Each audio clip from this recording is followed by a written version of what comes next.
right, so let's talk about the 8A program today, the good, bad, and the ugly of the 8A program.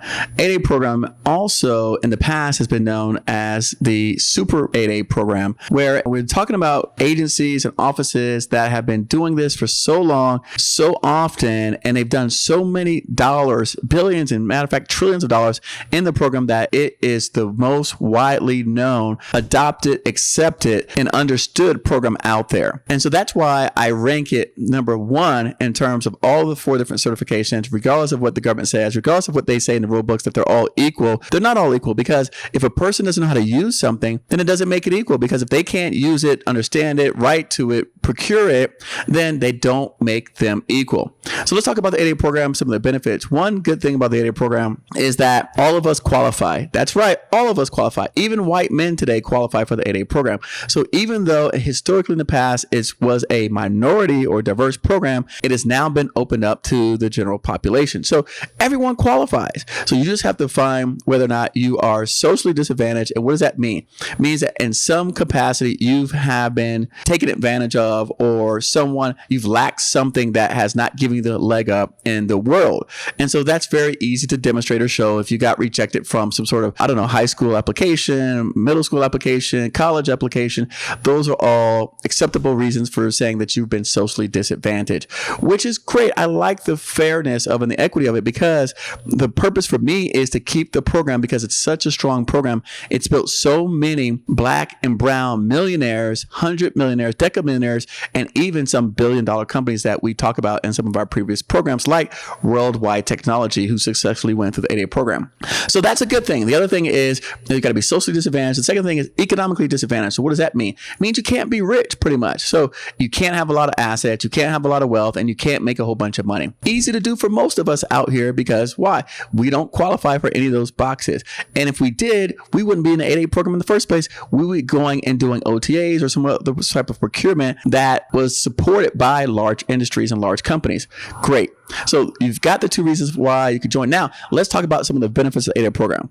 Again, I mentioned in the video that it is the most understood, adopted, accepted, procured, and also has the longest history.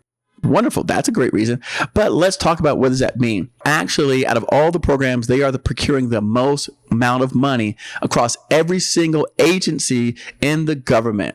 So when we look at between the Department of Defense, which spends somewhere in the neighborhood of about 40% of all government spending, the non-DOD Fed civilian side, which spends the difference, right, the 60+%. Collectively, when you look at all the small business certifications, the 8A program trumps all of them. And I mean, not just by a little bit, some of them 2, 3, 4x the dollars are spent under this program than under the other programs, even though they're all quote unquote supposedly the same. So we know that's not the case. Now, the downside to the 8A program is it's only 9 years. But that's not even true, because if anything happens in the world, the government can give you additional years. And then on top of that, a lot of people extend their 8A because at the end of their time, they go into GSA, GWACs, and you will see here some people have extended their 8A as much as 19 years. So some people have been in the program for nearly 2 decades. So again, even though on paper and in theory, it says it's a 9-year program where you're supposed to, at the end of the first half of the program, you're supposed to start diversifying from fully federal dollars into your revenue base and start accessing some commercial dollars. The reality speaks much differently. And so when we look at programs like STARS 2, STARS 3, and all these GWACs, you'll see hundreds of companies that have graduated from the 8A program that are still benefiting from being small business in size, and also still benefiting from what they were formerly 8A companies. And so that is traditionally the history of it. And so it doesn't just count in GWACs, any IDIQ. So if you were to be awarded any type of multi-year contract towards the latter part of your 8A history, if that contract is 5 years, 7 years, 10 years, you get to keep it. They don't kick you out. So you get to keep that contract for the next 5, 10 years. And so people have been known to do that, and strategists talk about this all the time. And so some companies actually last 17, 18, 19 years.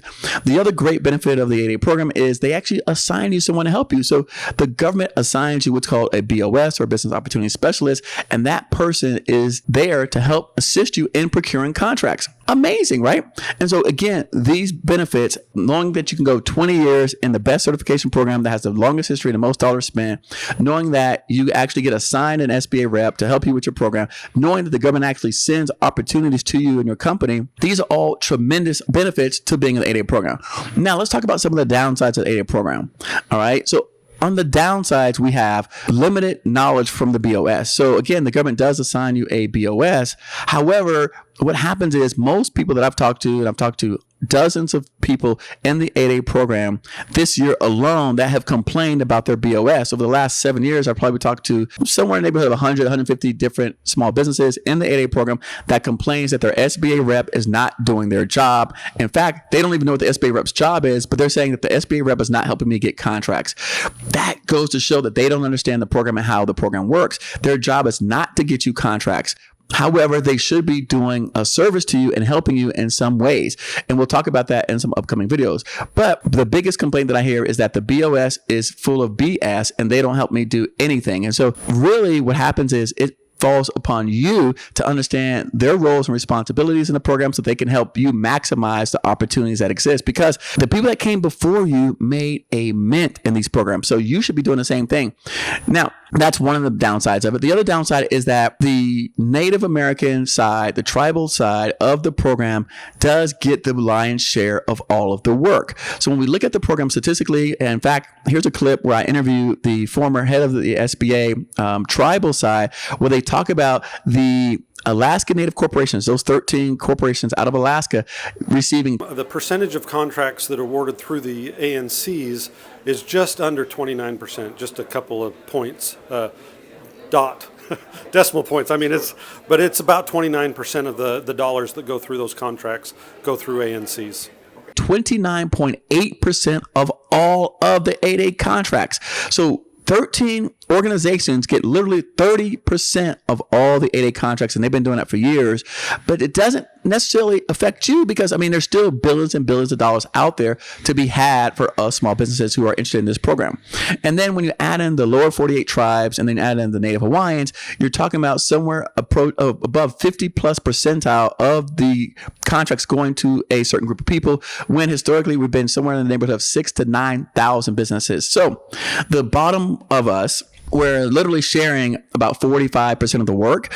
But again, when we're talking about hundreds of billions of dollars of work, I mean, that's no small figure. And again, any of that can make any one of us a very successful company, and we'll be able to actually leverage it, grow it, and scale out of the program into the commercial space. So again, I still think it's a wonderful program. If you're curious about how to navigate the 8A program, we've got a session coming up. Click the link below, and we're talking about how do you scale using certifications.